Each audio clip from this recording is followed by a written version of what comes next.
No. Bueno, buenas noches. Les doy la bienvenida a todas y a todos a nuestro encuentro de hoy, que es el quinto encuentro de un ciclo de charlas que hemos decidido en llamar tipos de abordajes clínicos. Yo me presento, soy la doctora Mirta Sachnowsky, soy directora médica de CEPIA. CEPIA es una institución de asistencia en salud mental, somos un hospital de día, trabajamos con la modalidad de hospital de día y con el abordaje multidisciplinario. Bueno, quiero agradecerle especialmente al doctor Néstor Gelati, que muy amablemente aceptó nuestra invitación y estoy acá.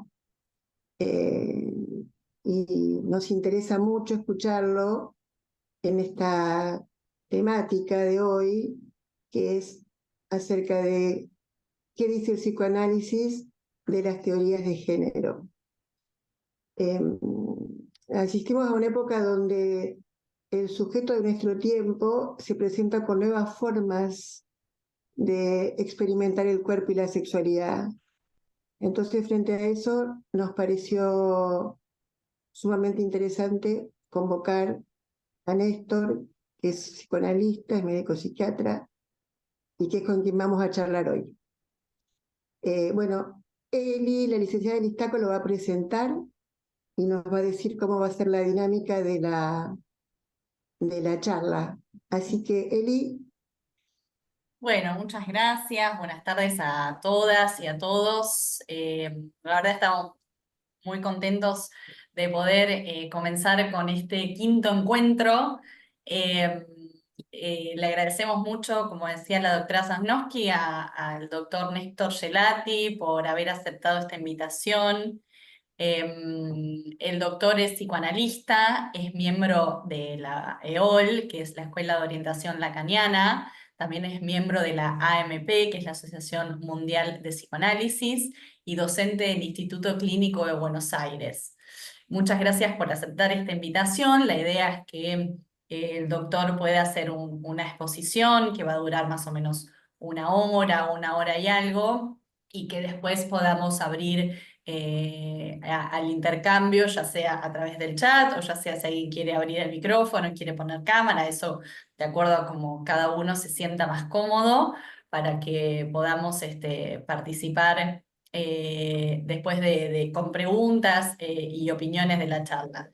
Y por supuesto, quiero invitarlas a nuestro próximo encuentro, que va a ser el jueves 10 de octubre a las 19 horas. Vamos a tener como invitada a la licenciada Susana Toporossi, quien va a hablar de los efectos en la vida adulta de la violencia sexual temprana. Así que este sería el de octubre, nuestro anteúltimo encuentro antes de cerrar el año.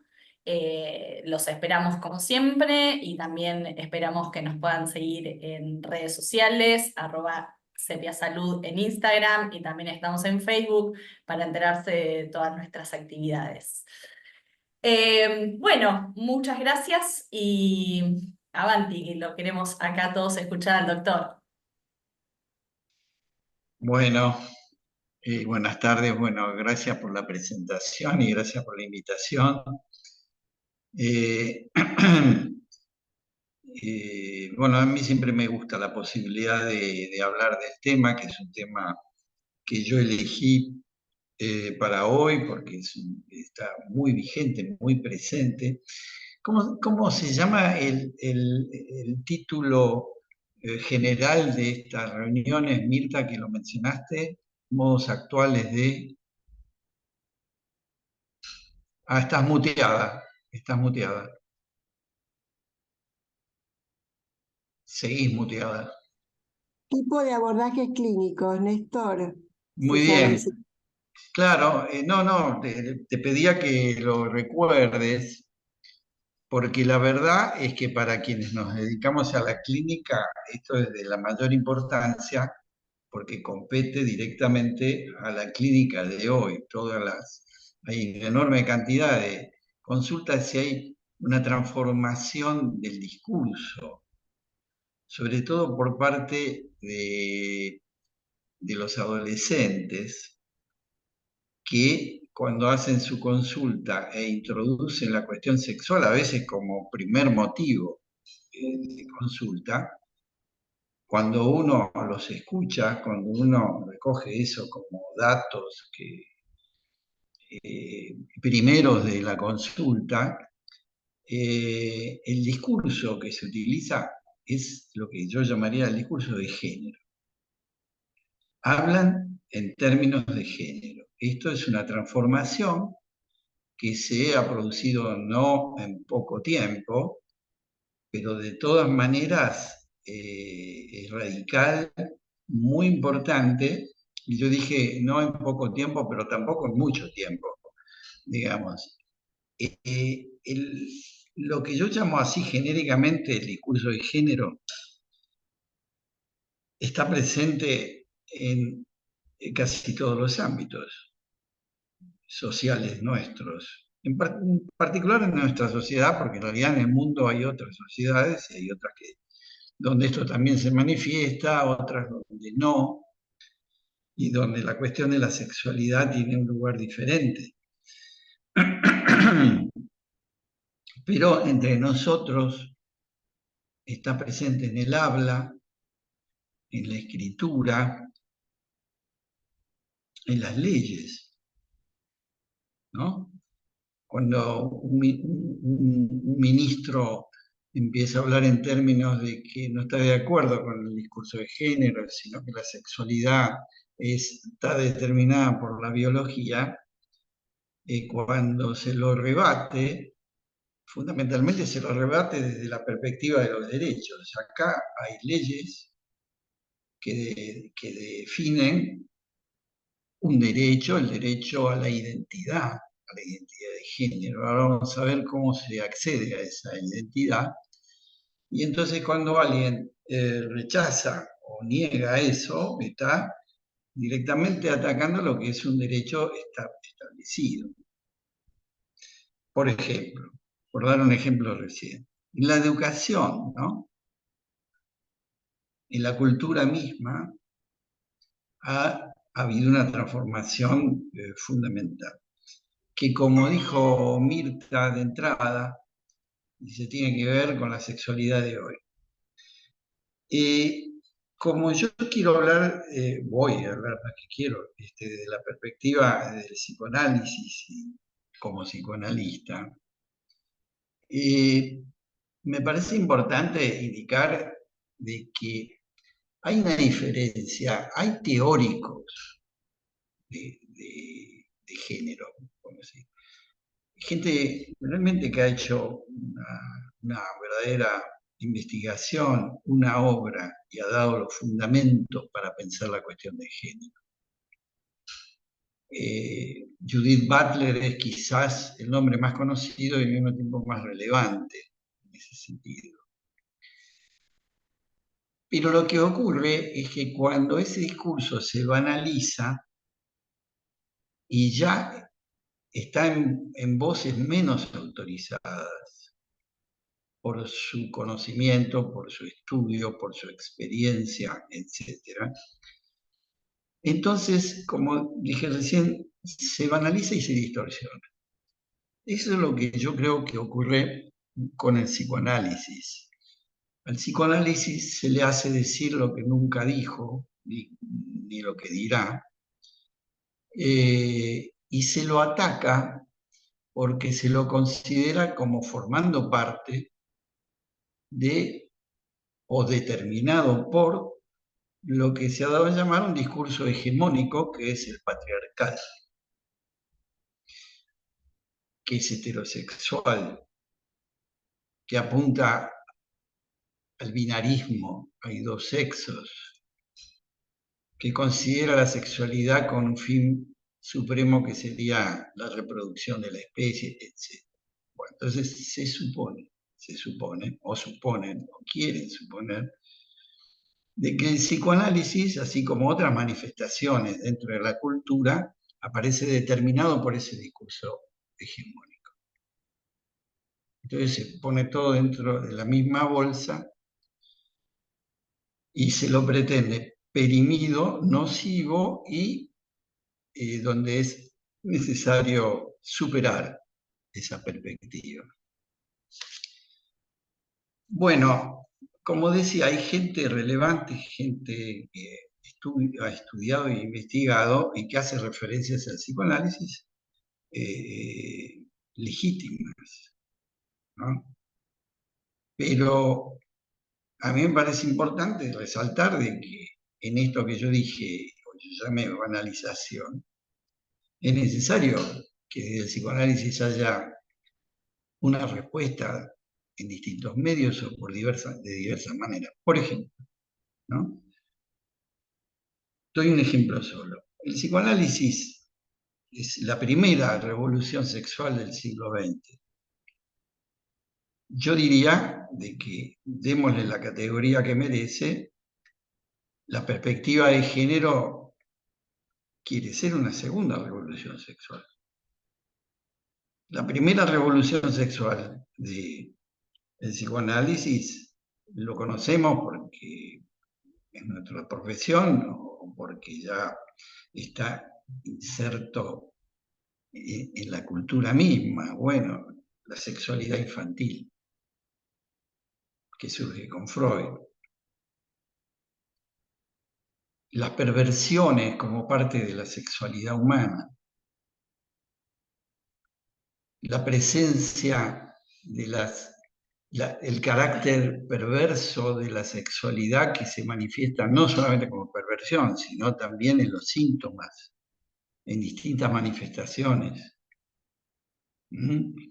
Esa amplitud que le da Freud, ese carácter diferente a la sexualidad humana, no voy a entrar más en detalles de algo que por lo general es conocido. Podemos considerarla una primera revolución. Y perfectamente podemos decir del género que es una segunda revolución.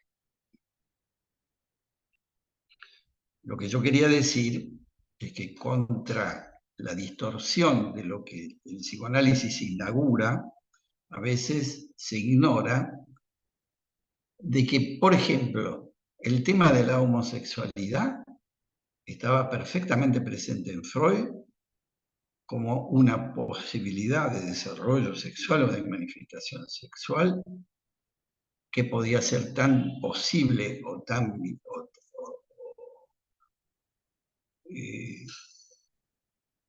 en su posibilidad y en su manifestación tan normal como la heterosexualidad. Eso es explícito en Freud cuando decía que la pulsión sexual no tiene un objeto, que el objeto es contingente. Puede ser uno o puede ser otro. Que luego ese objeto se puede convertir en necesario, pero el hallazgo del objeto de la pulsión sexual es contingente. Por lo tanto, y es explícito en ese punto, dice, la elección heterosexual es posible tanto como la elección homosexual, porque no hay un objeto sexual que determine que aquellos que se denominan masculinos van hacia el objeto femenino y viceversa. Eso es explícito en Freud, quiere decir que Freud adelantó muchísimo lo que después se dijo desde la perspectiva de género y se achacó al psicoanálisis haber ignorado. Homosexualidad, por tomar un ejemplo. Se pueden decir más cosas de eso, pero yo quiero después incluir la perspectiva del psicoanálisis un poquito más adelante, quizás cuando comience el momento de conversar un poco y las preguntas, cómo pensamos desde el psicoanálisis algunas cuestiones actuales. ¿Cuál es la concepción de la sexualidad de la perspectiva de género?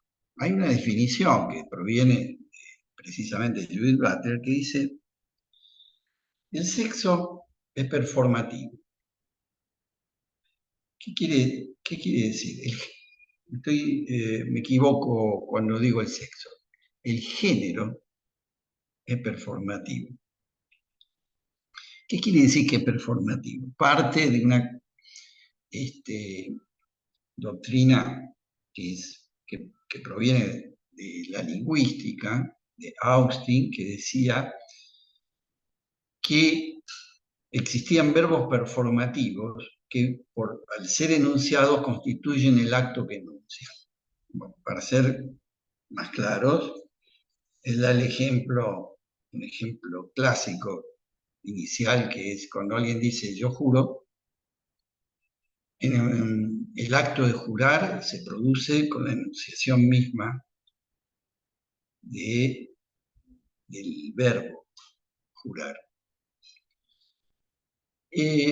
Cuando se dice que el género es performativo, es porque el género, en este discurso hegemónico que mencioné antes, es producto de ciertos enunciados y actos performativos que lo constituyen como tal. Quiere decir que desde que un ser viviente nace, en el momento mismo que nace, cuando el que esté ahí al lado de la mujer que acaba de parir dice, ¿es una niña o es un niño? Eso es performativo. Comienza una cadena de enunciados y de actos performativos, de citas que reiteran esa performatividad constituyente. Porque el nombre también es performativo, porque si alguien pone nombre de nene o nombre de nena, ya está produciendo esa identidad en forma performativa. Eso tiene consecuencias. Entonces, ¿cuál es la crítica de género? ¿Por qué tiene que decir la partera o el médico es una nena o es un varón? Es tanto performativo. Y si es lesbiana, dice, ¿no? Y si es trans, ¿cómo saberlo? Quiere decir que hay que esperar a que eso se ponga en evidencia y no incidir de esa manera discursivamente para que sea, llamémoslo en términos lacanianos, para que no sea el otro el que determine, que no sea el otro, el gran otro, encarnado aquí y allá, que determine cuál va a ser esa identidad de entrada, que de entrada está determinada por algo que también es rebatido, combatido, que es la anatomía. Entonces, ahí aparece otro combate, el combate que se da por ganado, a la famosa aceptación de Freud, que es cuando menciona y construye una frase que dice, la anatomía es el destino.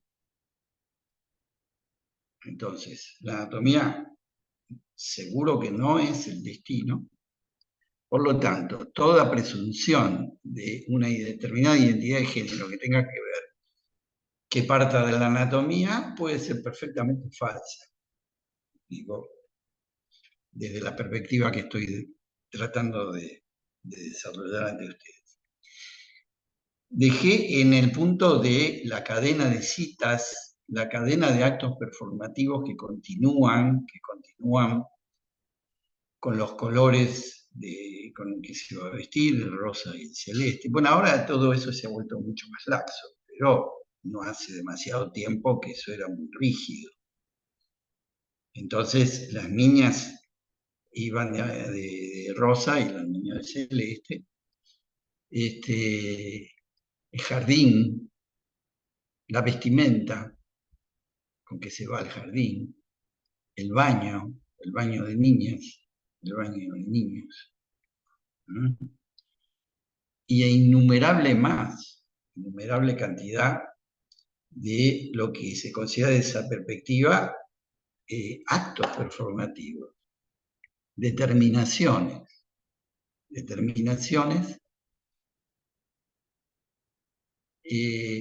que producen una determinada identidad de género a partir de la decisión de ese otro que mencioné recién.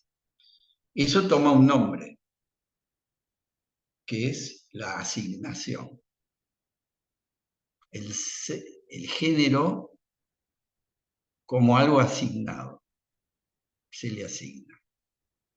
Y entonces en relación a eso aparece, bueno, pero esa asignación tiene en consideración la subjetividad de cada quien.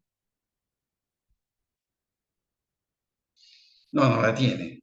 Evidentemente, con un bebé nacen, se supone de que no.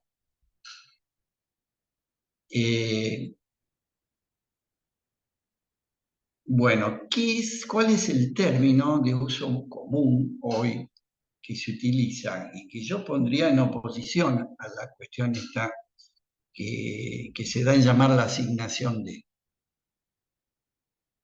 el género asignado, ¿no? Así figura, el género asignado. Es la autopercepción, que está en uso pleno.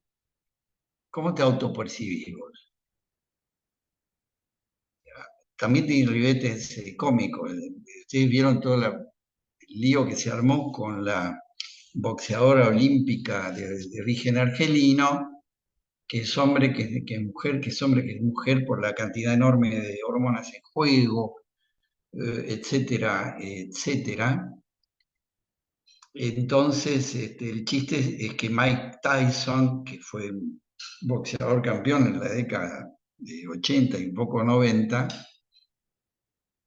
que era un tipo que terminaba las peleas a los 2 o 3 minutos siempre por nocaut, y la gente iba a verlo para ver en qué momento iba a producir el nocaut, ¿no? No iba a haber una pelea. Y bueno, de apariencia bastante gorilesca, digamos, en su físico y en su decir también, y se dio el gusto de hacer chistes. Dice, yo me autopercibo mujer, así que me gustaría ir a pelear con ella. Quiere decir que hasta está incorporado, ya está incorporado a la lengua, la cuestión de la autopercepción, y a veces no se limita al sexo o a la sexualidad humana o género, como se la llama. Ese término autopercepción desde la perspectiva del psicoanálisis no es admisible. No es admisible ni por el auto ni por la percepción. Primero porque percepción es un término que tiene que ver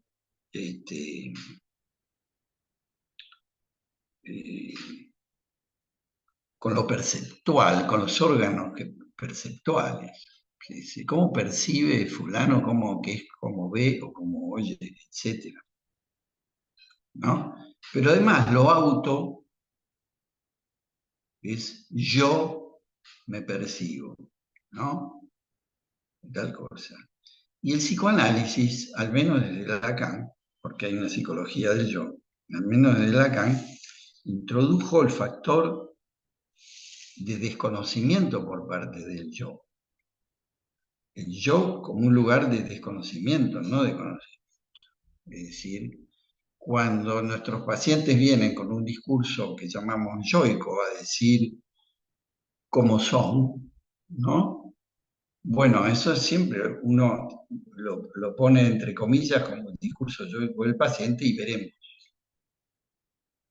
¿no? No se trata del autoconocimiento, no se trata de la autopercepción. La concepción de la sexualidad humana por parte del psicoanálisis es que esa, no hay por qué no llamarla identidad, está determinada en forma inconsciente.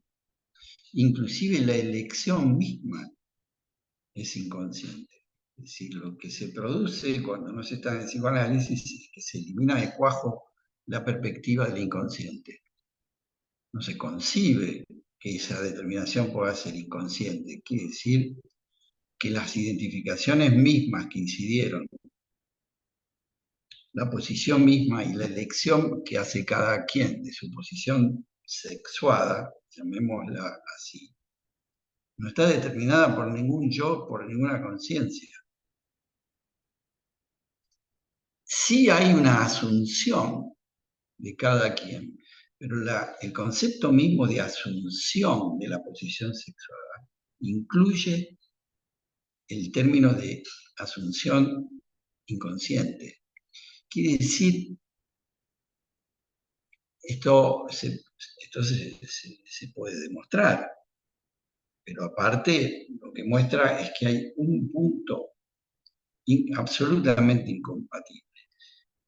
Todo lo que yo dije antes de la performatividad no es incompatible con una concepción psicoanalítica, porque aparece la determinación del otro en la constitución subjetiva. Y en ese sentido, si bien con matices, si bien se puede discutir, el fundamento, hay un fundamento que se puede compartir en más de una cuestión. Ahora, la autopercepción sí es incompatible con una concepción psicoanalítica de la sexualidad humana. Eso se puede decir de esta manera.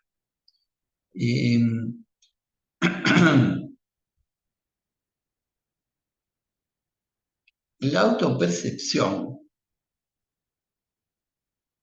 queda ligada profundamente a todo lo que yo no lo llamé yo, lo que les transmití a ustedes, que es la performatividad. Porque si la performatividad es que el enunciado constituye el acto mismo, cuando alguien dice y va al registro civil a cambiarse el nombre, que es un nombre de varón, y lo cambia por una mujer, y dice, yo soy una mujer. Yo soy lo que digo ser. Eso es lo performativo. Soy lo que yo digo ser. Ahí vemos cómo se une esta concepción performativa con ese término que ha surgido, que ha surgido en el campo del discurso de género, que es lo que se autopercibe, ¿no? Es un enunciado performativo. Soy lo que digo ser. Que desde el punto de vista del psicoanálisis siempre va a ser cuestionado, esas afirmaciones tan contundentes de quien dice que sabe lo que es, ¿no? Y qué es lo que dice que es. Para llegar a eso es un largo camino, por supuesto, ¿no? Y eso ocurre en algunos lugares del mundo. En los lugares del mundo no existe o no existía, que era la época en que se le pedía que dé pruebas a alguien para convencer a la ciencia, a través de sus representantes, de que efectivamente es otra cosa que aquello que se le asignó como sexo. Entonces había que pasar por lo médico, por lo psicológico, por lo psiquiátrico, etc. Y todo eso fue con el tiempo considerado como avasallante de lo que sería un derecho fundamental, ¿no? Que es el derecho de cada quien a decidir por sí mismo qué es o qué no es, y para rechazar algo que le fue asignado.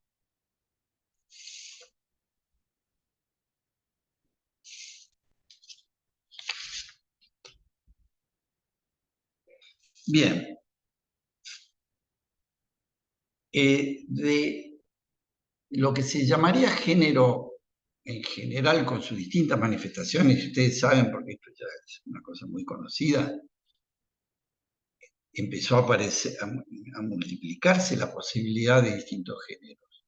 Es decir, la ruptura con lo binario, hombre-mujer, tuvo como consecuencia que algunos géneros conocidos se multiplicaran. La homosexualidad, muy conocida y es registrada desde los tiempos históricos, del inicio de los tiempos históricos, y otras manifestaciones de la sexualidad también. Entonces nosotros encontramos en la Biblia referencias al travestismo, para prohibirlo, por supuesto, para prohibirlo, pero aparece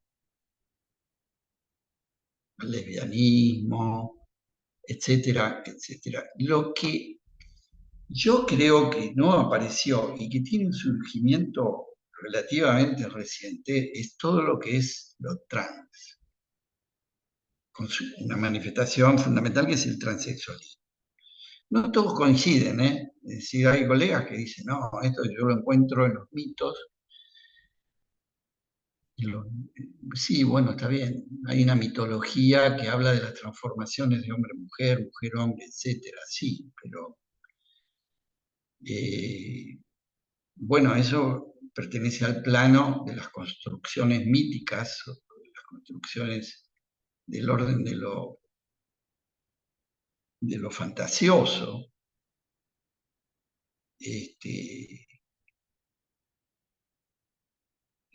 Pero para mí lo trans aparece cuando alguien dice que no le corresponde ese sexo, cuya anatomía revelaría y que eso precisamente permitió que se le asigne un sexo determinado y dice que no. Lo tiene que decir. Y entonces estamos ante la cuestión trans, ¿no? Y eso sí me parece que es nuevo. Y no está en la Biblia, ¿no? Se confunde con el travestismo, es otra historia, que es otra cosa. Entonces están los casos famosos de principios del siglo XX, la chica danesa, la película, que se define de otro sexo y lo transforma mediante la cirugía. Acá el aporte que hace la ciencia a través de la medicina y la técnica, a través de la técnica quirúrgica, hace un aporte muy importante para que esas cosas se queden, para que la transformación deseada se produzca en el cuerpo, ¿no? Creo que fue la primera que se operó, después aparecieron otros casos, luego eso comenzó a ampliarse y realmente, vuelvo a repetirlo, muy acompañado del desarrollo de la técnica quirúrgica y de la utilización de hormonas cada vez en forma más precisa, ¿no? Pero esa perspectiva trans, evidentemente, con el tiempo fue demostrando ser muy limitada y aparte, sabiéndolo o no sabiéndolo, esa perspectiva atenta contra la concepción misma de género. Porque si la concepción de género implica rebatir la cuestión del binarismo como producto de un discurso hegemónico, etc., la ruptura con el binarismo y la aparición de otros géneros que pueden constituirse como identidad, y el número se amplía y se multiplica, lo trans el transexual, lo transexual, ¿no?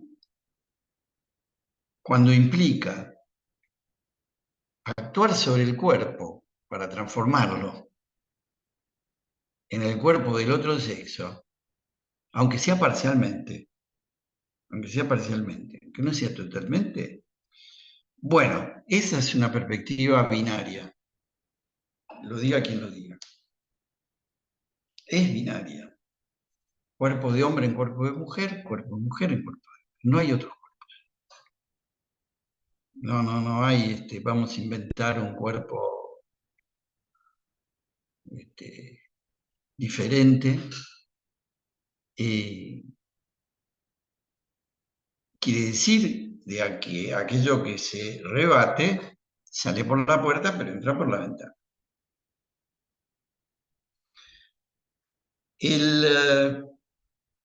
Pero no termina ahí la cosa.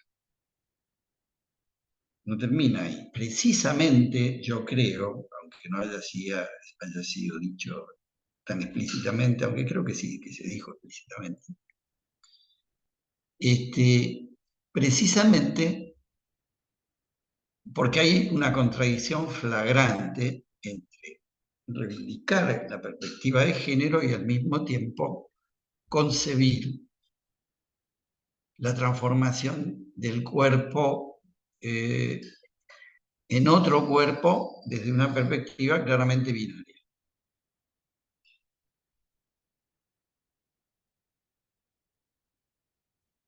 Y así fue cuando uno lee, por ejemplo, presentaciones de enfermos que hizo Lacan en la década del 70, y ahí aparece un transexual, etcétera, y le pregunta, y el tipo dice, etcétera. Bueno, ya estaba la cuestión de que iba a ir a la cirugía y el deseo de ir a la cirugía y de ir al tratamiento hormonal. Y en la clínica nuestra de hoy es lo más común, es decir, cuando el adolescente, y a veces muy temprano, dice que se percibe como de otro sexo, ya tiene en el horizonte la cuestión de la transformación mediante la cirugía y las hormonas. Es muy común. Bueno, pero como yo les decía, creo que de alguna manera se pudo advertir de que eso implica un retorno al binarismo condenado. La historia no termina ahí, la historia continúa y lo que se produce es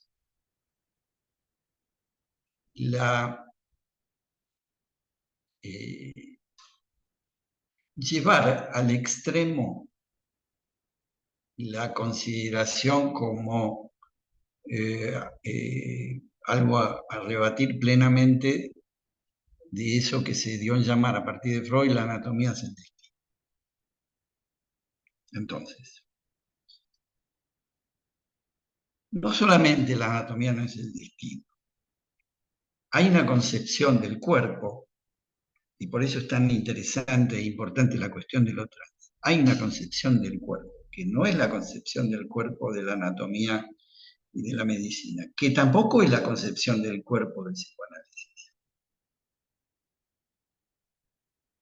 Es una concepción del cuerpo cuyo origen se puede encontrar en la obra de Michel Foucault y que permite decir, o llegar a decir, de que, y lo dice un trans famoso, militante de la causa, que se llama Miquel Vicé, español, catalán, que lo enuncia de la siguiente manera. Se puede ver videos con entrevistas por internet, Miquel Vicé, y donde él dice, el cuerpo de hombre y el cuerpo de mujer no existen. No hay tal cosa. Es como llevar al extremo el rechazo a una afirmación que sería: la anatomía es el destino, o la anatomía es la que permite el primer acto performativo que determina la identidad de género, cuando se dice es un niño porque tiene pito o es una niña porque no lo tiene. Porque de eso se trata. El rechazo de eso, de esa determinación fundada en la biología, llega al punto de decir: no hay cuerpo de hombre y no hay cuerpo. Y eso se manifiesta concretamente en la educación de los niños.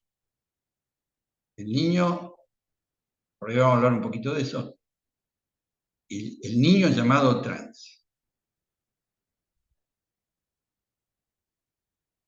que tiene un cuerpo trans, como se lo denomina, ya no tiene ni cuerpo de niña ni cuerpo de niño, a partir de esa determinación inicial, performático-biológica, por decirlo de alguna forma. Aparece en escena, no es tan lejano, tampoco es tan reciente, la niña con pene o el niño sin él. Entonces tenemos, por ejemplo, a lo mejor hablamos un poquito más del caso Princeps de lo trans en la infancia, que es el caso Luana, muy conocido. La mamá escribió un libro, podemos hablar un poco de eso, ¿no? Donde se ve claramente cómo la educación del, llamémoslo, niño trans consiste en parte en decirle de que la posesión de un órgano u otro órgano no es determinante. Por lo tanto, si tiene un órgano, por ejemplo, pene, eso no tiene ninguna incidencia en su identidad de género. No tiene que tenerla. Entonces es fácil. Bueno, no es fácil, es difícil, pero hacia lo que se va es a decir: si vos te sentís niña, si vos te autopercibís como una nena, eso no tiene nada que ver con tu biología. Entonces, sos una niña con pene. En el famoso caso Luana que yo les decía, eso aparece en la historia. Ustedes saben que en el caso Luana, la madre escribió 2 libros. Esto está publicado, se puede, en tanto publicación, se puede hablar de eso libremente, no es un caso clínico, es un caso escrito. Igual uno no lo puede considerar un caso clínico, pero el material es público, absolutamente y premeditadamente. Entonces, cuando comenzó la cuestión muy complicada de que la que en ese momento se llamaba Lulú, que después eligió su propio nombre, se llamó Luana, porque esa es un poco una de las cuestiones que parecen ser de la mayor importancia, y es que eligió su propio nombre. Nosotros del psicoanálisis consideramos el nombre como una cosa de lo más importante. ¿Por qué se elige un nombre? ¿Qué hay del orden del deseo del otro en la elección de un nombre? ¿Qué lugar le da ese nombre en la cadena generacional? ¿Qué valor simbólico tiene ese nombre?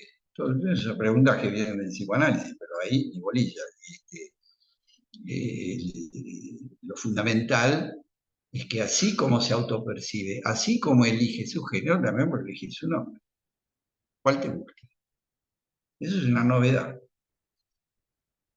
Eso es una novedad. Entonces,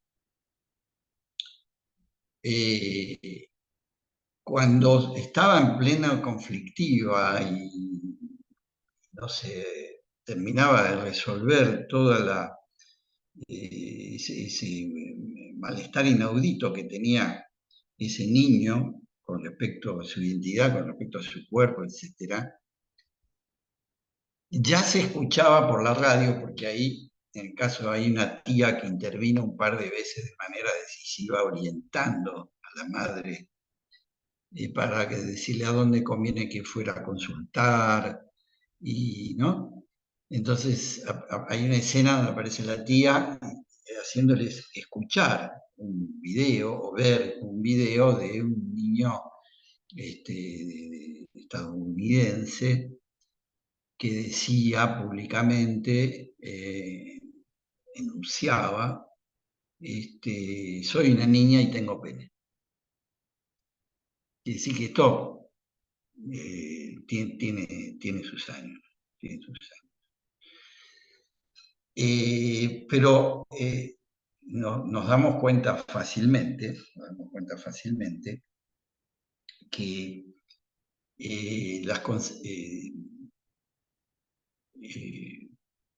no, acabo de pensar que tengo ganas de abrir un poco el espacio para que conversemos, pero por eso me estoy olvidando lo que iba a decir. Pero, digamos, este es un cambio muy importante, ¿no?, en lo que es trans, porque lo que revela es una concepción del cuerpo diferente. Quiero decir que, a mi parecer, hubo un periodo donde lo trans estaba muy ligado, o seguía muy ligado a lo anatómico. Y luego eso se desarrolla de una forma tal que se prescinde de lo anatómico absolutamente para definir la identidad sexual o la posición sexual, ¿no?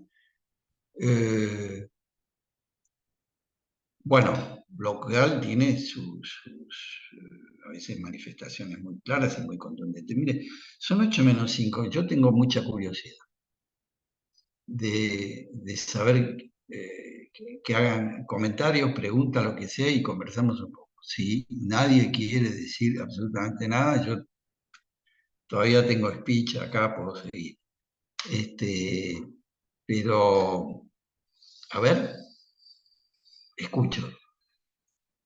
Porque ahí nos vamos a poder decir más cosas. ¿Usan las manitos amarillas esas que se levantan así habitualmente? Yo me animo a romper el hielo.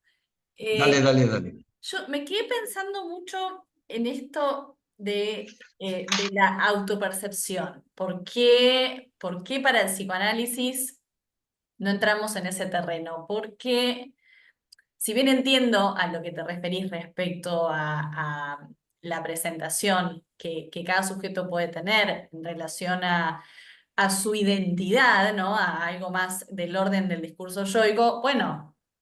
Para Freud, el yo hunde sus raíces en el ello, ¿no? No quiere decir que todo lo que el yo dice de sí mismo sea falso. Entiendo yo, me parece a mí. Entonces, ¿por qué la percepción no puede también tener esta determinación inconsciente? Porque si de hecho dos sujetos vemos la misma escena, seguramente vamos a tener percepciones diferentes. Entonces, ahí es donde yo me pregunto y quería preguntarte, bueno, ¿por qué desde el psicoanálisis no lo podemos pensar de esta manera? ¿Por qué no le podemos dar un lugar a ese saber yoico y que además está determinado inconscientemente? No sé si se entiende lo que quiero decir. Yo entiendo lo que decís, lo que pasa que tenés que caer desde la perspectiva del psicoanálisis en caso por caso. Entonces, podés llegar a la conclusión de que cuando alguien dice, yo soy una mujer, cuando se le asignó la identidad de hombre, ¿no?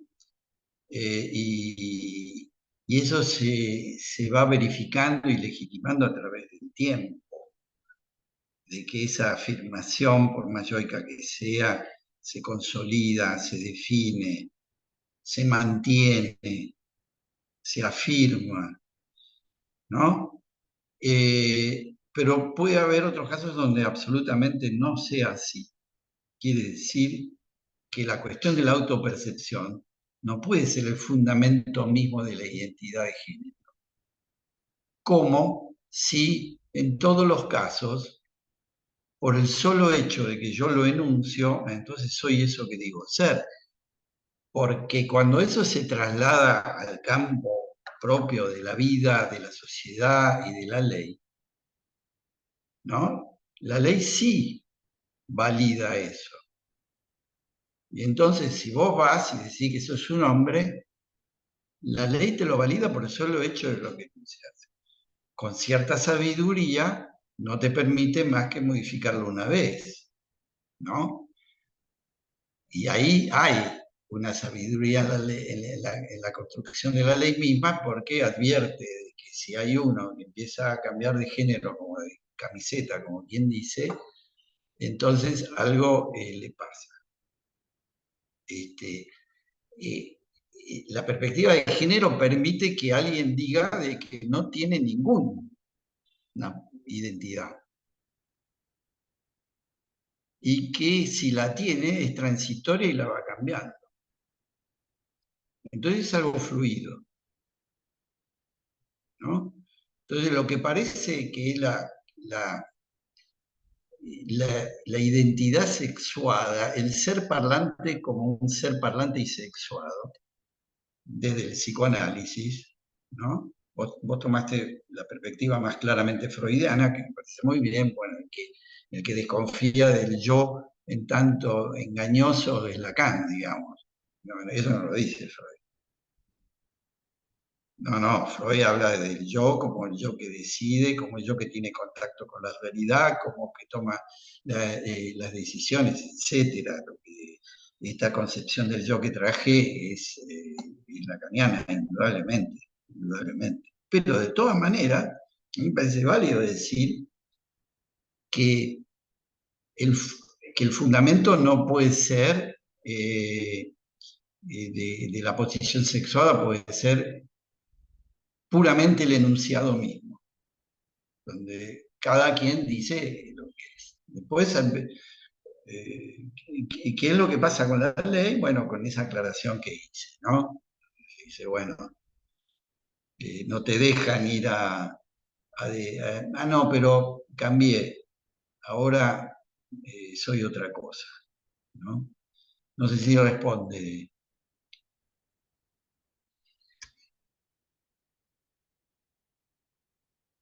El hielo está roto, lo rompió él recién, se escuchó el ruido, así que pueden hablar.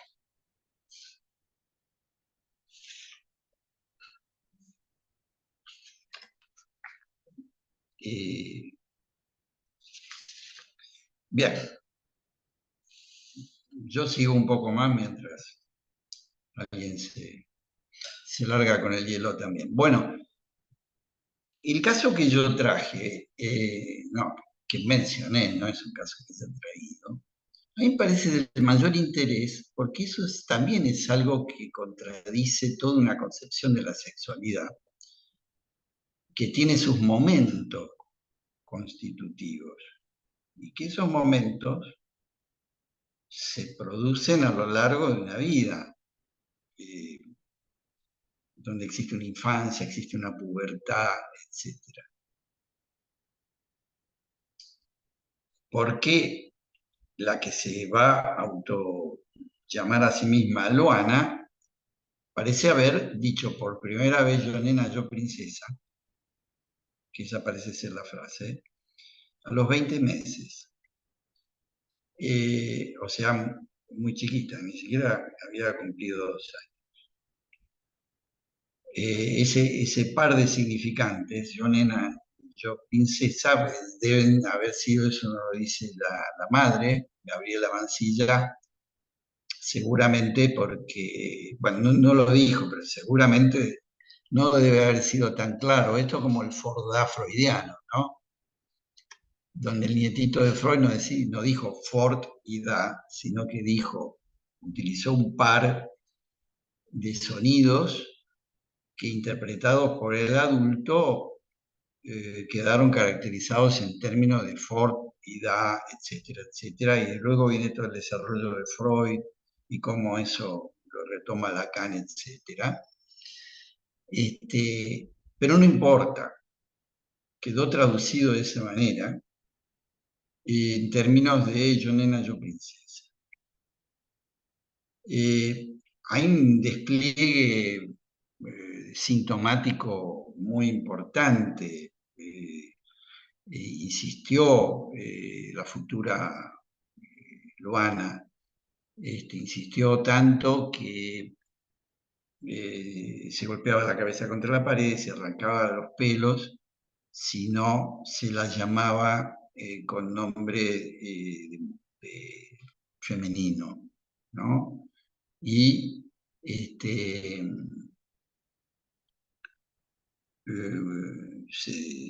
parte de la historia que tenía un hermano varón mellizo, gemelos eran. El hermano gemelo siguió su camino dentro de lo posible, porque había que estar en esa situación, porque no era una situación privada tampoco, fue una situación que rápidamente se hizo pública. Fue la primera que se le reconoció en el registro civil, con un nombre femenino, etcétera, etcétera. En fin, toda una historia que ustedes pueden conocer, o por ahí no la conocen, pero que vale la pena conocer. Vale la pena conocer. Para ver cómo se originó, cómo empezó y cómo se fue constituyendo como la historia de una niña transgénero, porque así se la llamó, ¿no? Que originariamente fue varón. Pero donde llama la atención es lo temprano en que esto se produce. Es decir, la manifestación del niño transexual, que no empezó con Luana en nuestro país, fue eso, pero los primeros niños transexuales son de la década, fines de los 50, comienzos de los 60, ¿no? Que esos testimonios y esas manifestaciones fueron recogidas por un psicoanalista Stoller, ¿no? Que fue el que hizo la distinción entre sexo y género, que Lacan recomendó leer porque tiene una casuística clínica muy importante, inclusive con estudios respecto de la familia, de cada niño, etcétera, que parece, ese libro no está en la Argentina y creo que tampoco se consigue en Estados Unidos, ni fue traducido, ni nada de eso. Pero valdría la pena, yo tengo fragmentos que me facilitaron, pero a lo que quería ir, es que la cuestión del niño, genéricamente, ¿no? Transexual, es la que genera más controversia, la más complicada, la más difícil como para hacer distinciones, pero cierta. Tan cierta como que se empieza a producir un fenómeno que yo no debería llamar epidémico, que es que una vez que comienza, y hay un niño que dice ser niña, empiezan a aparecer otros niños que dicen ser niñas o viceversa también, aunque es menos frecuente, ¿no? Y entonces se genera toda una clínica muy especial, donde uno tiene que tener un oído aguzado y ser muy cauteloso. Cauteloso, cautelosa o cautelose, como hay que decir. Bueno, pero ustedes saben que yo lo digo genéricamente. Hay que tener mucha cautela. Bueno, ahí se fe, ¿no? Hay que tener mucha cautela. Porque está el fenómeno que se va produciendo, que es un fenómeno discursivo, ¿no? que tiene que ver con que esta cuestión está en el discurso corriente, en el que se habla todos los días, y que facilita mucho, ¿no?, que surjan niños muy chicos con el discurso trans, ¿no? Hay una disposición importante a convencerse de que eso es así, y muchas veces de manera muy rápida se lo da por algo decidido, y aunque no se hacen cosas ni con el cuerpo ni con las hormonas, se espera hasta cierto momento del desarrollo, que el cuerpo no existirá, pero las transformaciones y los cambios que se producen hormonales normalmente, eso sí que existen, ¿no? Eso, y es flor de lío ver qué hacer cuando... Y que es una problemática que se planteó, y no sé ahora cómo estará, con Luana. Porque Luana está todo el tiempo preguntando, ya siendo más grande, qué iba a pasar con su cuerpo cuando comience a tener las transformaciones que producen las hormonas, porque se sabía eso, y y empiece a tomar características médicamente consideradas y comúnmente consideradas como masculinas, siendo que es una niña trans. Entonces, les voy a dar, ahora estoy recordando, porque lo más valioso del libro ese y del Mariposas Libres, que es el segundo libro que escribió la madre ya cuando va al colegio primario, Luana, le voy a decir, lo más valioso son los diálogos que tiene la mamá y Luana, por las cosas que pregunta y por las cosas que le contesta la mamá, por las dudas y las vacilaciones que tiene Luana, ¿eh? Por más chiquita que sea, eso es discurso yoico. Digo que soy esto, pero después dudo. Yo dudo, no sé bien, creo que sí. No, soy eso, pero ¿seré eso? ¿Realmente? Eso que yo percibo de mí, pero últimamente no lo estuve percibiendo tanto, ¿eh? No sé muy bien qué hacer. Soy un neurótico, no soy un psicótico, ¿eh?, porque digo esto. Soy un neurótico y vacilo, y dudo. No tengo certezas respecto de qué soy, ni quién soy. Bueno, lo demás me dicen, ¿no? Pero vos sos... pero tuve un sueño espantoso. Yo era otro.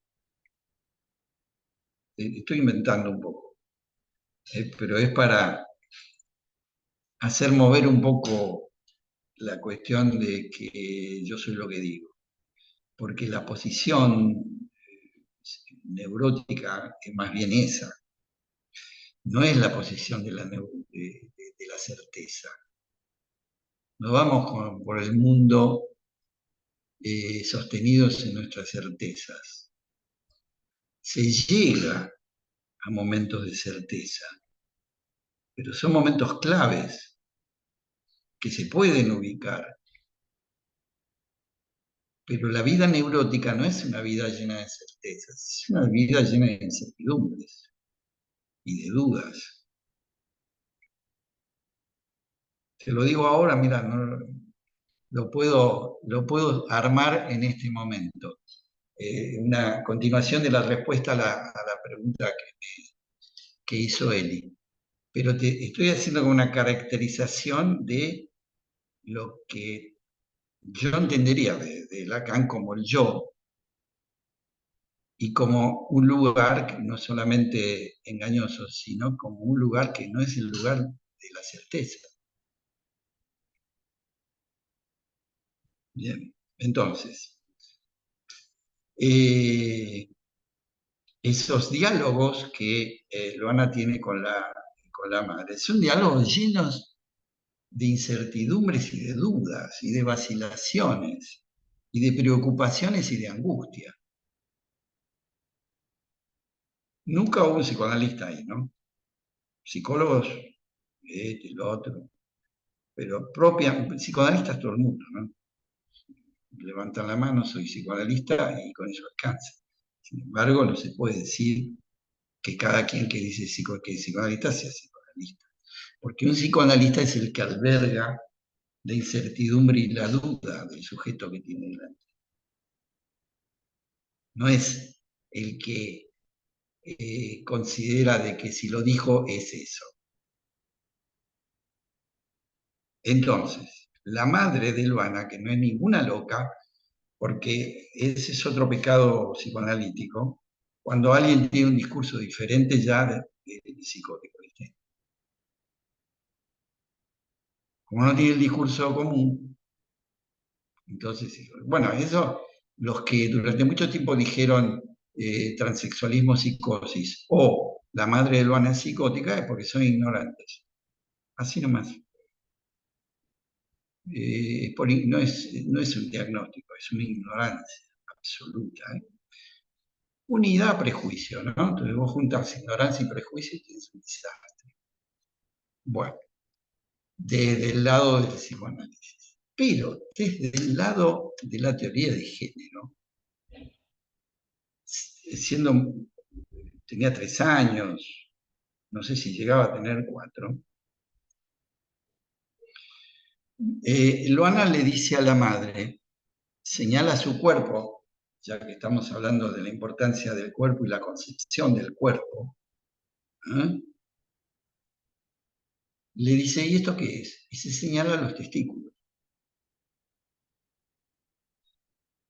Entonces, la mamá de Luana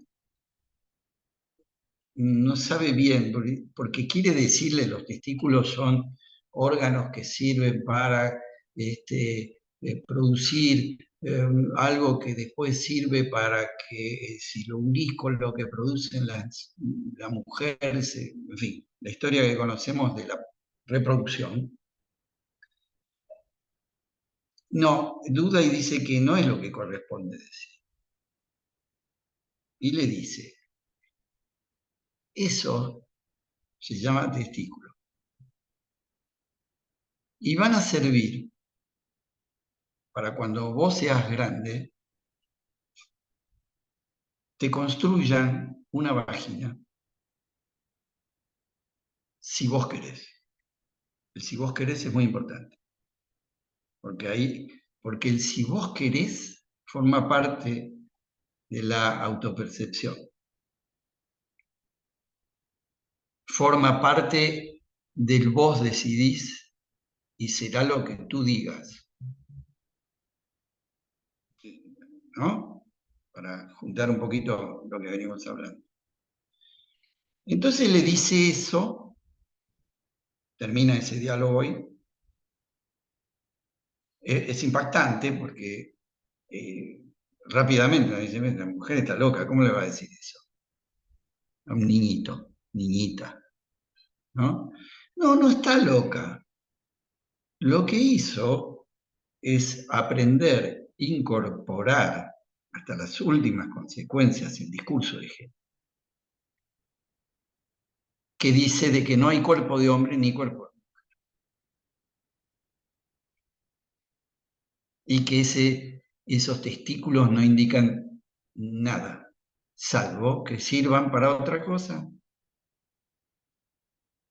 Y si sirven para hacer una cirugía y para modificar el cuerpo cuando tenga cierta edad, ese es un uso y una caracterización del cuerpo posible que no tiene nada que ver con la concepción clásica, médica, como ustedes quieran llamarla, que diría de que ese es un cuerpo que cuando se desarrolle va a ser un cuerpo masculino y entonces fenómeno se une al cuerpo femenino y tenemos hijitos.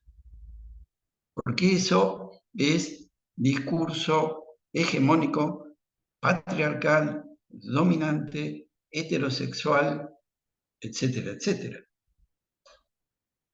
Entonces, la mamá de Luana, esta conclusión yo llego después de leer un poco de estas cosas, ¿no? Y estudiarlas. La mamá de Luana incorporó muy bien eso, y muy tempranamente. Tipo inteligente, asimiló todo eso. Y le dijo, mira, Luanita, esto de cuerpo de hombre no va. Y no es eso. Vos sos una nena que tiene testículos. ¿Por qué sos una nena? Porque vos decís que sos una nena. ¿Qué otra razón puede haber que no sea que Luana haya dicho, cuando tenía 20 meses, yo nena, yo princesa? Si Luana dice que es una nena, Luana es una nena. Es así. Entonces, llevemos la cosa a ese extremo. Entonces nosotros decimos, a ver, un momentito. ¿Cómo viene la cosa así, tan certera, tan cierta es esa autopercepción, ese enunciado performativo, todo eso que yo le dije al principio, tan claro es? Bueno, cuando no hay lugar para la vacilación y no hay lugar para la duda, bueno, hay un poco de chifladura, hay, quiero decir, o por lo menos un profundo desconocimiento de lo que es el ser humano, ser parlante sexual. Ahí no se sabe nada, ¿viste? Parece ser que vamos por la vida con certezas, ¿viste? Y digo porque por lo temprano de esa situación. Porque si vos me decís que ya tiene 15 años y dice soy mujer, no sé qué, una cosa así, y un recorrido, la verdad que uno lo escucha diferente de alguien más grande. Igual lo tiene que escuchar con mucho cuidado, ¿no? Pero esta historia es muy enseñante, la historia de Luana, porque precisamente están estas cosas que se pueden localizar, que tienen mucho que ver con el discurso de género. Y hay cosas, buen fenómeno. No, el discurso hegemónico, no, por favor. Ese que nos pone un cartelito desde que nacemos, terminemos con eso. Pero cuando la psicóloga que dijo que es una niña transgénero, dijo eso y entonces ya no era más un niño, era una niña transgénero, una decisión muy rápida fue vestirla de nena y que vaya al colegio vestida de nena. Entonces vamos a hacer todo y utilizar todos los semblantes femeninos de ahí en más. Baño, luego el colegio cambia el baño, vestirla de nena y no sé cuántas cosas. De una manera inamovible. Entonces, ¿cómo es esta historia del discurso hegemónico? ¿Lo cambiamos por otro discurso? Dale. Sí, Eli. Yo tengo 200 preguntas, pero más o menos, pero pienso, quiero tratar de ordenarme. Primero, no leí el libro que estás relatando, el de Yo Niña, Yo Princesa, entonces por ahí me faltan algunos elementos, pero pensaba, los chicos juegan a hacer un montón de cosas. Juegan a ser astronauta, juegan a ser policía, juegan a ser maestra, ¿no? Entonces ahí hay algo donde pienso, bueno, ¿hasta dónde esto que manifiesta ser Loana puede ser tan en este tono de certeza o no ser también interpretado como parte de un camino que hacen los chicos que es de construcción de su propia identidad. Sí, lo Ahora, que... y, decir. y- quería enganchar esta pregunta con otra, que es una que me viene dando vueltas también para pensar la clínica. ¿Cómo poder deslindar algo que es del orden de la elección de la psicopatología? ¿No? Porque, por ejemplo, yo no atiendo niños ni púberes, pero sí por un pedido especial. En un momento atendí a una adolescente, preadolescente, perdón, porque tenía 12, 13 años, que los padres consultaban preocupados porque ella se autopercibía como varón, siendo anatómicamente una Niña. nena. Yo comienzo a trabajar con ella, comenzamos a trabajar en general, no solo trabajamos su motivo de consulta, que era su cuestión de género, y finalmente trabajamos un montón de cosas que no tenían que ver con la temática hasta que varios años después ella continuó siendo, autopercibiéndose como mujer y desestimó un poco esta cuestión que traía al principio de percibirse como un chico trans. Ahí, digamos, no quiero dar más precisiones del caso, pero un poco esto aparecía más como un síntoma que como una cuestión transgénero. Entonces, sí, por ahí entiendo que es necesario ver el caso por caso, pero en esto que vos decías de que por prejuicio y por desconocimiento muchas veces rápidamente se caen, esta persona es psicótica o esta persona está loca, digo, bueno, clínicamente, desde el psicoanálisis también, ¿qué parámetros podemos pensar o qué podemos tener en cuenta para separar un poco la psicopatología de la cuestión de género? Sí, bueno, es interesante el caso porque vos la acompañaste como psicoanalista, debes haber tenido tus intervenciones y la derivación fue en que no sostuvo esa posición de ser un varón.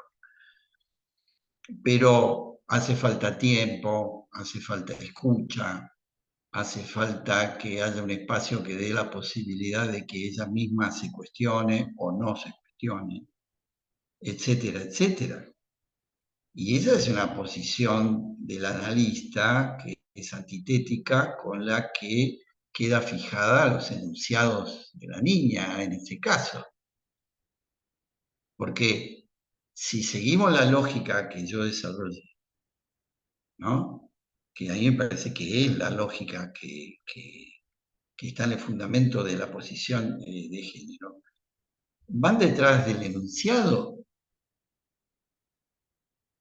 y había algo que, para decirlo en términos psicoanalíticos, en tu paciente, el enunciado decía una cosa, pero la posición de enunciación inconsciente era otra. Y tuvo que tener la oportunidad de que eso se ponga en juego. Eso es lo que se produce.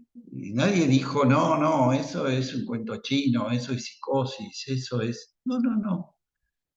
Nos aproximamos sin prejuicio dentro de lo posible. Dentro de lo posible, porque hay mucho prejuicio. Es decir, nos aproximamos sin prejuicio y escuchamos. Y escuchamos. Con lo que vos decías del juego, por supuesto, porque en la infancia el juego travestista es bastante frecuente.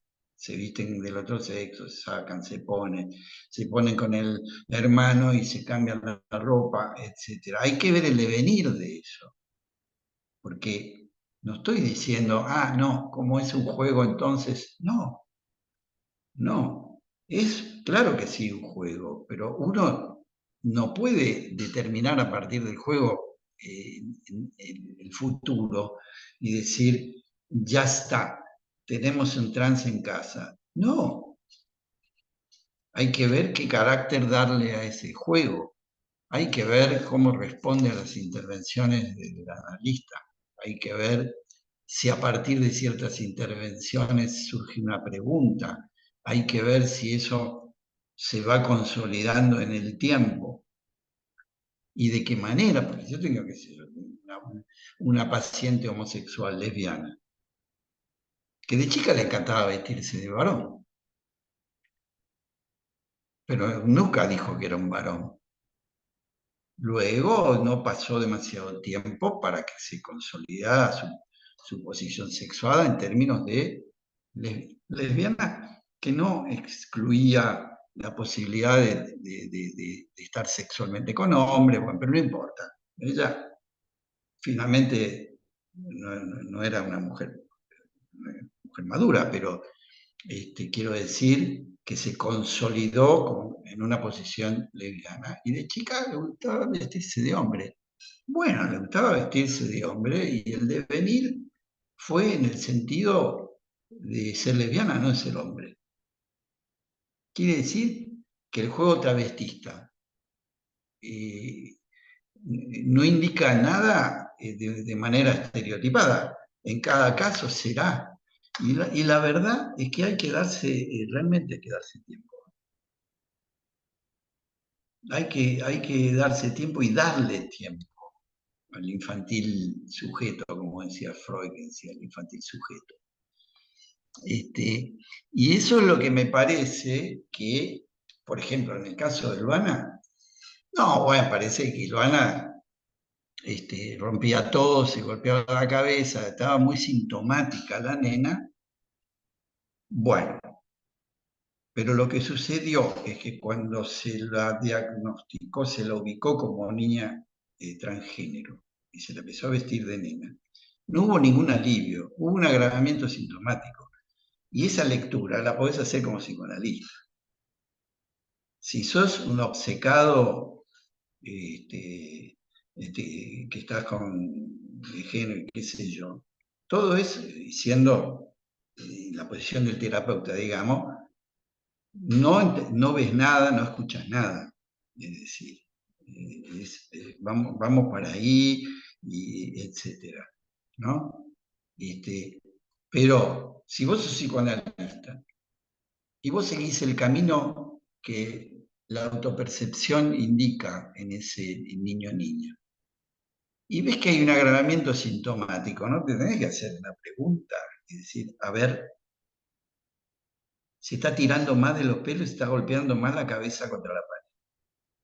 Y la llevamos vestidita de nena al colegio. ¿Qué está pasando? No. Sigamos para adelante, no escuchemos nada, etc. Esa es una diferencia. No es un tema de no es así, es así. No. Uno tiene la obligación ética de escuchar lo suficiente y lo necesario, digamos, ¿no? No sé, cada caso es diferente, pero vos tuviste la oportunidad de atender a un paciente que demostró que si le das tiempo, eso no se confirmó. Y hay muchos que son así, muchos que son así. Y que vienen con que quieren hormonas y todo eso. Y después todo eso se va diluyendo y ahí hay un fenómeno extra subjetivo, extra individual, digamos, porque se va generando un contexto social que favorece cierto discurso. Ese es el problema, que cuando el discurso penetra como ha penetrado el discurso de género, entonces comienza a aparecer más en la clínica.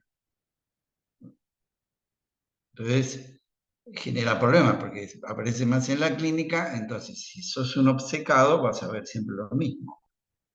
Si no sos tan obcecado, entonces empezás a plantear de qué está pasando. Ahora todos quieren cambiarse de sexo. Que es una epidemia, ¿no? Es una epidemia discursiva, una epidemia que se produce a partir del discurso. Bueno, son 8:30 pasadas, no sé cuál era la idea. Yo no voy a hablar más.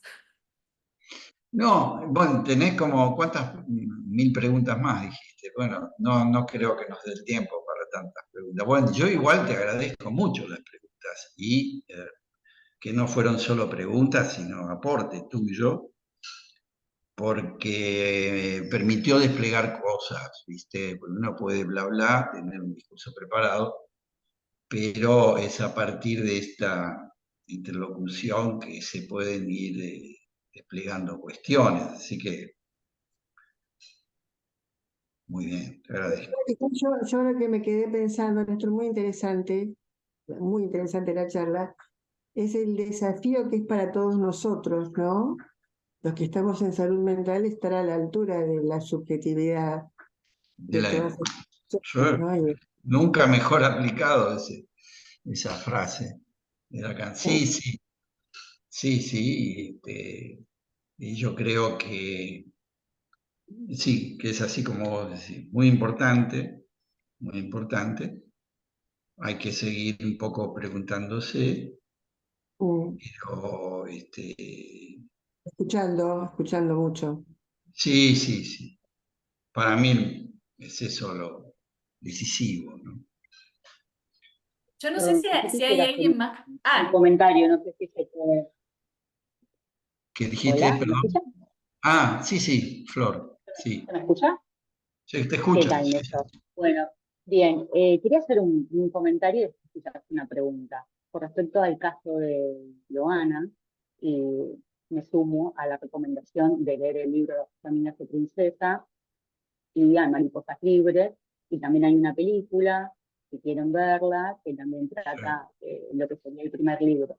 Con respecto a lo que vos decías respecto a esta, la evolución de Joana y cómo en un momento luego de que se la acompañó en la transición también tuvo quizás un retroceso o sufrió algunas problemáticas que debería revisarse mediante el psicoanálisis.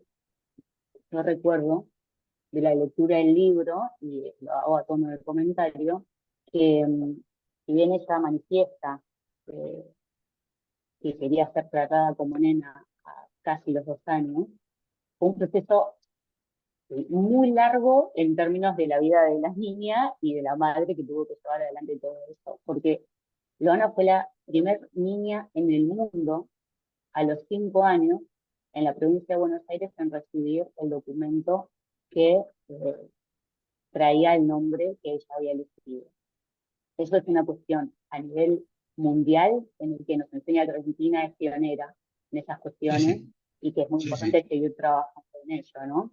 Y después con respecto a esta problemática que había tenido como un retroceso, recuerdo del libro que fue muy difícil la transición, porque no solo estamos hablando que era una pareja de mellizos en la cual culpaban a Gabriela Mancilla de querer convertir a Loana en niña porque querían que sea una parejita y la culpaban a la madre de querer llevar adelante esta transición, entre una de las cosas. En el medio se separan porque el padre no aceptaba eh, esta situación, entonces el padre se va y queda Gabriela con las criaturas, y luego ella intenta llevarla a una psicóloga y la psicóloga le dice, ponele los pantalones a la fuerza, porque esto es una etapa que tiene.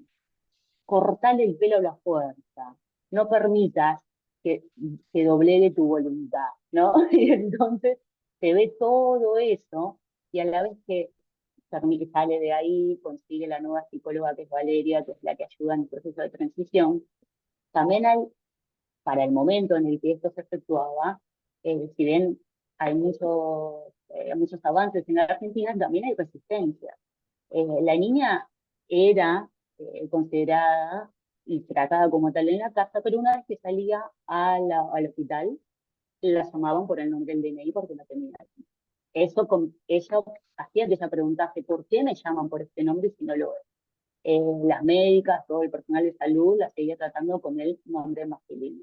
Y así, en la escuela se juntaban madres y padres y decían, esta nena no puede ir al baño con nena y así. Entonces, los retrocesos que ella fue viviendo también fueron en parte, a esa resistencia social que hacía que se abrazase en casa. De hecho, en un momento Gabriela le dice, te vas a vestir como nena, pero una vez que salgamos de la puerta para afuera, te tenés que poner la ropa de varón.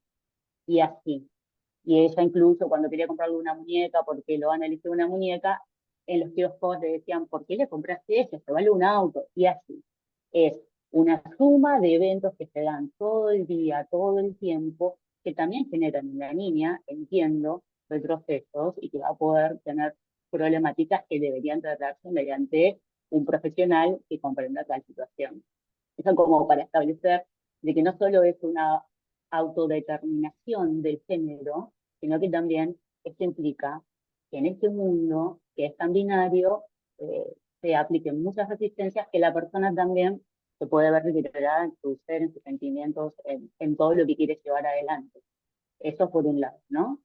Y después le quería consultar respecto a la cuestión intersexual. ¿Qué dice el psicoanálisis o cuál es su opinión respecto a esto? Por cuanto se hablaba del binarismo, de estos cuerpos o masculinos o femeninos, y cómo inclusive la cuestión trans genera que una persona elija no el género asignado al nacer, sino otro dentro del binarismo. Pero ¿qué sucede con el género intersexual? Que se estima que hay un 2% de intersexuales, o 1,8 que estaba diciendo, en el mundo, que son personas que no encajan en este modelo binario. Mirá, digamos, lo intersexual yo lo dividiría en dos. Cuando la problemática orgánica trae problemas orgánicos importantes o cuando no. Cuando trae problemas orgánicos importantes, ahí ya nadie discute que la medicina tiene que intervenir porque la vida se le hace muy complicada al intersexual. Pero hay casos donde no hay un sexo anatómico claramente definido ni en un sentido ni en el otro, que no le trae problemas orgánicos. Entonces, la perspectiva de género dice, es el cuerpo que tiene. Y si es el cuerpo que tiene, puede adquirir como identidad de género la intersexualidad. A tal punto que cuando se establece, digamos, la serie trans, lesbiana, intergénero, ¿no? LGTB, ¿no? En algunos casos se agrega el intersexo como uno más dentro de esas distintas manifestaciones de la identidad sexual. Vos me preguntás qué dice el psicoanálisis. Yo te digo lo siguiente. El psicoanálisis lo que dice o lo que siempre debería decir, cada caso es cada caso. El psicoanálisis dice siempre eso. Entonces, si viene alguien que tiene esa cuestión en juego con su sexualidad y me viene a ver a mí, a mí me va a interesar si ese va a ser el motivo por el cual consulta, si surge por casualidad como una cosa más, si eso es la raíz fundamental del conflicto que tiene que arrastrar en la vida o no, y si es el conflicto fundamental, tratar de que hablando se despliegue eso y ver por qué es el conflicto fundamental, digamos. ¿Por qué? Porque le hace sentir en inferioridad con respecto a los otros, si eso forma parte del discurso social, pero no solamente, etcétera, etcétera. Pero el psicoanálisis no debería tomar posiciones generales respecto de, bueno, nosotros pensamos de la homosexualidad esto. Mirá, cada homosexual es distinto. Y cada intersexual también. Tampoco son tantos, pero existen, ¿no? No sé si respondo, pero Sí, claro, acá... perdón, incluso la I, cuando se habla de los colectivos LGBTI, las personas Sí, intersex dicen que estaría mal incluida porque intersex es un género, pero claro. quizás su orientación sexual puede llegar a ser gay, puede llegar a ser hetero, se pueden sentir personas trans también, pero intersex son características que tienen anatómicas en cuanto a las gónadas, en cuanto a las hormonas y tal. Por eso es como que también a veces hay confusiones entre género y orientación sexual, que es algo que se suele Diferenciado, que se buscar, diferencia. claro, Sí, pero claro, aparte porque suele genera toda mezclar. una... Ahí va, Silvia, no me olvido. Ahí va toda una cuestión que introduce lo que sacamos por la puerta, que es el cuerpo. Entonces, no hay cuerpo de hombre, no hay cuerpo de mujer, pero si el intersexual viene y dice, yo tengo este cuerpo y no estoy bien con este cuerpo, trae el cuerpo. Que sí, escucho, Silvia.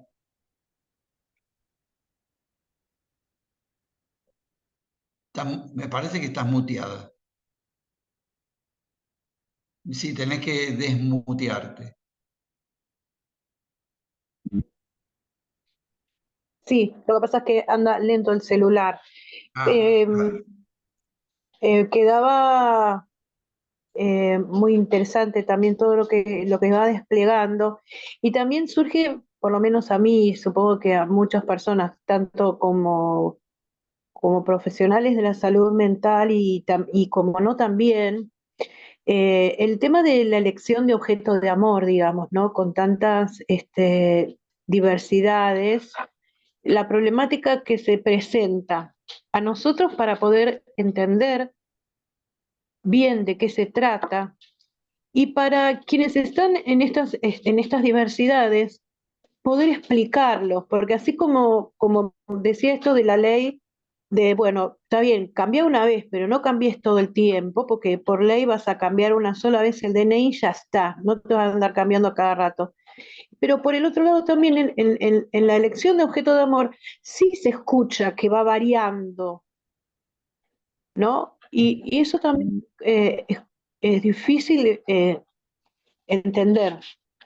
No sé si decir difícil de entender, no sé tampoco cómo decirlo, ¿no? Sí, bueno, estamos en un campo que para el psicoanálisis es un campo propio, digamos, que es el del amor, ¿no? Y no necesariamente ligado a la cuestión sexual, digamos, ¿no? Es decir, bueno, para mi gusto trajiste otro tema.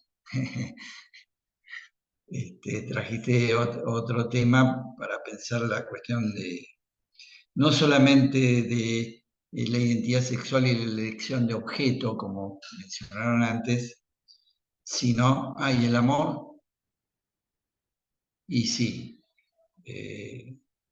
los seres humanos también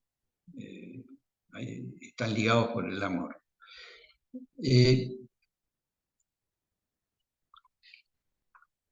Lo voy a decir sencillo, porque Lacan dice no hay relación sexual. Bueno, es decir, muchas veces la problemática sexual se resuelve por la vía del amor. Eso quiero decir. La problemática sexual, el conflicto sexual, etcétera, puede tomar distintas formas, que sí, que no, etcétera. Y muchas veces el amor aparece como una solución. Ni la cirugía, ni esto, ni me cambio el nombre. Aparece como soluciones, ¿no? Posibles. Muchas veces aparece, y es una perspectiva psicoanalítica lacaniana, donde dice que el amor viene a ocupar el lugar, lo voy a decir simple, donde está el problema sexual. Él dice no hay relación sexual, bueno, no importa, no me meto. Donde está el problema sexual. El amor aparece como una solución. Bueno, hasta ahí. Bueno, ¿qué hacemos? No fue 1 hora y cuarto. No. Si seguimos, son Claro, preguntas tardías, pero han aparecido finalmente. Bueno, me alegro, porque Yo, una última, prometo que es la última. Me quedé pensando un poco en esto de la epidemia y yo creo que muchas veces cuando en lo social se empiezan a abrir cosas, eso también aparece en la clínica. Y no sé si necesariamente porque sea una epidemia, obviamente siempre existen fenómenos que generan identificación, sino me parece que también porque en lo social se habilita algo para que se pueda pensar, para que se pueda decir, y me parece que eso es para celebrar. Recuerdo cuando fue, por ejemplo, la denuncia de Telma Fardín, que en mi clínica empezaron a aparecer muchos pacientes y que trajeron sus abusos y antes no habían hablado de eso. Entonces, creo que me parece que cuando ese tipo de fenómenos se producen, creo que es en algún punto, no sé si llamarlo así, pero celebratorio porque empieza a circular algo que tal vez de otra manera estaba obturado. Eh, Sí. Están las dos cosas, ¿eh? Está esa apertura, esa posibilidad de hablar de lo que de otra manera no hubiera sido hablado, y es muy importante, porque yo creo que la transformación que se ha dado a partir del feminismo, de Me Too y todo eso, en la posición de la mujer es de la mayor importancia. Parece mentira que hasta hace poco tiempo la mujer haya sido sometida de esa manera, la mujer que por un lado ha crecido tanto, y entonces hay mujeres profesionales, hay mujeres presidentas, hay mujeres que son políticas, hay un crecimiento fenomenal del lugar de la mujer, y resulta que en particular, en determinados ámbitos, pero en general, seguía existiendo el macho Paredes, que se sentía con derecho a abusar de mujeres por el hecho de que quieren trabajar, por decirlo. Es mentira, ¿no? Porque no. Después, con todo eso salió a la luz en toda su dimensión. Ahora, eso tiene un aspecto enormemente positivo y que implica que se habla más, entonces los pacientes también hablan más. Esa es la parte que vos rescatás de positiva. El factor epidémico existe igual.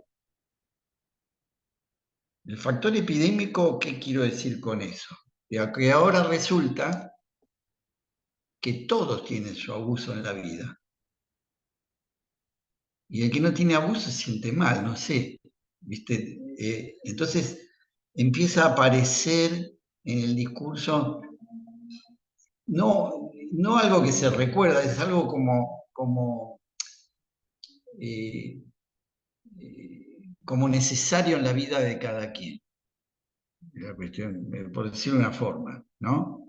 Entonces, yo creo que coexiste el factor positivo que vos resaltás con otro factor que a mí se me ocurre poner el nombre de las epidemias, ¿no? Las epidemias. Y tampoco es nuevo esto, tampoco es nuevo. Existió ya en la época de Freud. Existió en la época de Freud. Bueno, el tema da para seguirla, ¿no? Como ustedes quieran. Son las 9:10. Yo, la verdad, a mí me resultó súper interesante la charla. Muchas gracias, Néstor, por tu tiempo y por tu predisposición. Creo que, bueno, ya tenemos que ir cerrando. Los esperamos en la próxima, que es el 10 de octubre. Y muchas gracias a todos también por quedarse un montón de personas ahora hasta el final. Bueno, y Néstor, cerrá como a vos te parezca. Mira, a mí también me gusta mucho, me embalo mucho con estas cosas, ¿viste? Con las charlas, y me gusta conversar y que hagan preguntas, y uno apunta a seguirla, pero bueno, me gustó mucho que me hayan invitado, y la posibilidad esta siempre enriquece, siempre enriquece. Así que bueno, gracias y chau. Hasta la próxima. Chau, chau. Hasta la